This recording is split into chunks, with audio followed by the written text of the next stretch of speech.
கோலி talk Kollywood news. பிரேமம் சாய் பல்லவி தமிழ் பொண்ணு இல்லையா? மலையாளத்துல ரிவின் பாலி நடிச்ச படம் பிரேமம். இந்த படத்துல 3 நாயகிகள்ல ஒருத்தவங்களா மலர் டீச்சர் வேஷத்துல நடிச்சவங்க சாய் பல்லவி. அதுக்கப்புறம் சில மலையாள படங்கள்ல நடிச்சவங்க இப்போ MBBS படிப்புக்காக ஜார்ஜியா போயிருக்காங்க.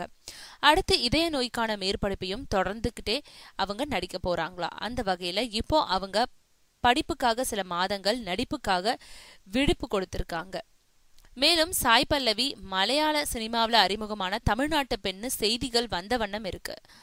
ஆனா சாய் பல்லவி கொடுத்த ஒரு பேட்டியில, நான் தமிழ்நாட்டுல இருக்க கோத்தகிரியில பிறந்து வளர்ந்த பெண், இருந்தாலும் எங்க வீட்டுல நாங்க தமிழ் பேசுறது இல்ல, நாம் படுக இனத்தை சேர்ந்தவள்ன்றதுனால படுக மொழி தான் பேசுவோம்.